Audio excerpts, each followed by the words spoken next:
काल जेव्हा फोटो हे अख्ख्या महाराष्ट्राने बघितले ते आम्ही सुद्धा बघितले।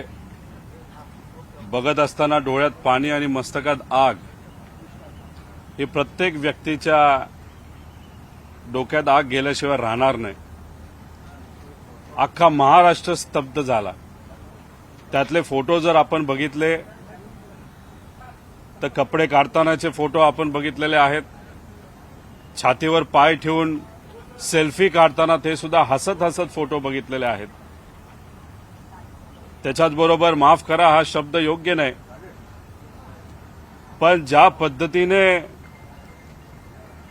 संतोष भाऊंवर तिथं लघवी केली गेली, म्हणजे त्याचा अर्थ ते जे गुंड होते, गुंड प्रवृत्तीचे लोक होते, त्यांनी कायदा व सुव्यवस्था जी महाराष्ट्राची आहे त्याच्यावर लघवी केल्यासारखं आपल्याला त्या ठिकाणी म्हणावं लागेल। खरं तर हा रिपोर्ट नाही तर हे फोटो काल आपल्याकडे आले, पण हे 2 महिन्यापूर्वीच देवेंद्र फडणवीस साहेबांकडे सुद्धा आले असावेत, दादांकडे सुद्धा आले असावेत। म्हणजे 2 महिन्यापूर्वी हे फोटो तुमच्याकडे असताना सुद्धा तुमचं मन त्या ठिकाणी ह्या सगळ्या गोष्टी बघितल्यानंतर कुठेतरी एक निर्णय घ्यावा, एक धाडसी निर्णय घ्यावा असं तुम्हाला वाटत नसेल तर तुम्हाला मन आहे का असा प्रश्न त्या ठिकाणी लोकांना पडलेला आहे। खरं तर देवेंद्र फडणवीस साहेबांना मला विनंती करायची की तुमची मैत्री नाहीतर जे काही तुमचे संबंध असतील त्या कचऱ्यात टाका, पण आजच्या आज धनंजय मुंडेचा राजीनामा त्या ठिकाणी सरकारने घेतलाच पाहिजे। कारण कराड हा जो माणूस आहे, हा जो राक्षसीय प्रवृत्तीचा माणूस आहे, तो धनंजय मुंडेचा एकदम खास हे अख्ख्या जगाला तिथं माहिती आहे। आणि मग 2 महिने हे फोटो येऊन तुम्ही 2 महिने ज्या पद्धतीने वागत आहात तेव्हा अप्रत्यक्षपणे तुम्ही कराडची सरकार म्हणून पाठराखण करत आहात आणि धनंजय मुंडेची सुद्धा पाठराखण करत आहात असं आमच्या सगळ्यांचं मत आहे। अजितदादांना मला सांगायचंय, एक नागरिक म्हणून, एक पुतण्या म्हणून, दादांकडे आम्ही सर्वजण बघत असताना तिथं प्रशासनावर चांगला कंट्रोल असणारा नेता आणि कधीतरी योग्य निर्णय घेण्यासाठी काही झालं तरी निर्णय घेण्याची धमक ही दादांमध्ये आहे। त्यामुळे दादांनी आज अधिवेशन सुरू होण्याच्या आधी धनंजय मुंडेचा राजीनामा त्या ठिकाणी घेतला पाहिजे। मी खरं तर पंकजा ताईंना सुद्धा इथं विनंती करणार आहे, पोडियमवर या, लोकांसमोर या, तुमचे भाऊ असू, तुम्हाला इलेक्शनला धनंजय मुंडेंनी मदत केली नाही केली हा विषय बाजूला ठेवा, पण थोरले मुंडे साहेब आज असले असते तर तिथं धनंजय मुंडेला चापखाली मारलं असतं, पण तिथं त्याला राजीनामा घ्यायलाच लावला असता। त्यामुळे आज सरकारने धनंजय मुंडेचा राजीनामा घेतला नाही तर आम्ही अधिवेशन चालवून देणार नाही, हे आमच्या सगळ्यांचं त्या ठिकाणी मत आहे, हे अख्ख्या महाराष्ट्राचं मत आहे।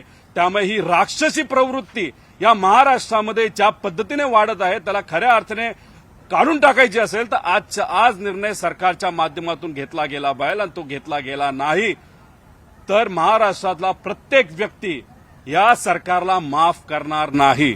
आणि काही लोक मुद्दामून याला जातीय रंग देत आहेत।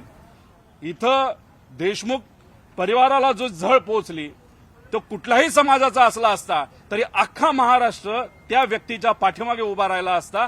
अशा क्रूर पद्धतीने त्या ठिकाणी त्याचा मर्डर झालेला आहे। आणि सगळी प्रक्रिया जर बघितली तर कराडला जास्तीत जास्त कदाचित 7 ते 8 वर्षाची त्या ठिकाणी सजा मिळू शकते। त्यामुळे याच्यामध्ये सुद्धा बऱ्याच काही गोष्टी त्यांनी ठेवलेल्या आहे, सह आरोपी करण्याची जरूरत आहे। त्यामुळे ह्या सगळ्या गोष्टींकडे लक्ष देऊन हे सगळे लोकांना फाशी मिळाली पाहिजे असं आमच्या सगळ्यांचं ठाम मत आहे। पण निर्णय आजच घ्यायचा। काल रात्री तुमची काय चर्चा झाली माहित नाही, पण अधिवेशनामध्ये आल्या आल्या अधिवेशन सुरू होण्यापूर्वी तो निर्णय झालाच पाहिजे असं आमच्या सगळ्यांची मागणी आहे। फडणवीस आधीपासूनच आग्रही होते, मात्र मुंडे राजीनामा द्यायला तयार नव्हते अशी पण आता माहिती समोर येते। मग तुम्ही मुख्यमंत्री आहात तर मुख्यमंत्री होण्याचं काय भजात आहे का तुम्ही? तुमच्याकडे जर एवढी ताकद असेल मुख्यमंत्री म्हणून तुम्ही कोणालाही उभं करू शकता, कोणालाही बसू शकता, ती ताकद दाखवायची तुम्हाला जरूरत आहे। तुमच्याकडे हे फोटो 2 महिन्यापूर्वी आलेत, हे काल बघितल्यानंतर आम्हाला झोपा लागल्या नाहीत, महाराष्ट्राला झोपा लागल्या नाहीत, तुम्हाला मात्र 2 महिने झोपा लागतात। परवा तुम्ही पत्रकार परिषद घेता, एकमेकाची चेष्टा करता, म्हणजे हे फोटो तुमच्याकडे असताना सुद्धा तुमचं मन कुठं तुम्हाला बोललं नाही की अरे माणुसकी जपली पाहिजे, तुम्ही मैत्री जपताय, तुम्ही सरकार जपताय, तुम्ही पार्टी जपताय, राजकारण जपताय, पण माणुसकी जपणं तुम्हाला जमलं नसेल म्हणजे खरंच त्यांचे पाय धरले पाहिजे असं आपल्याला म्हणावं लागेल. पण हे जे काय आहे ते कुठंतरी तुमच्याकडे मुख्यमंत्री म्हणून आणि ज्या पक्षाचे अजितदादा हे प्रमुख आहेत त्या पक्षाचा हा आमदार आहे आणि त्यांना त्या ठिकाणी पद आहे, ते पद अजितदादा सुद्धा काढू शकतात आणि तिथं देवेंद्र फडणवीस सुद्धा काढू शकतात असं आमचं प्रामाणिक मत आहे. धनंजय मुंडे अडकू शकतात का राजीनाम्यानंतर? 100% तुम्ही खोलात जाऊन जर चर्चा केली, फोन नंबर चेक केले, कोणाला कधी फोन झाला होता, पोलिसांना कुणी कुणी फोन केले होते, कशा पद्धतीने पाठराखण कोणाकोणाची कुठं कुठं झाली होती, याचं सगळं जर तुम्ही काढलं तर तुम्हाला नक्कीच कळू शकेल की याच्यामध्ये कदाचित आम्ही डायरेक्ट बोलू शकणार नाही पण असू शकतात. पण जर मंत्रीच तो व्यक्ती असेल तर कुठला पोलीस अधिकारी त्या ठिकाणी काम करणार आहे?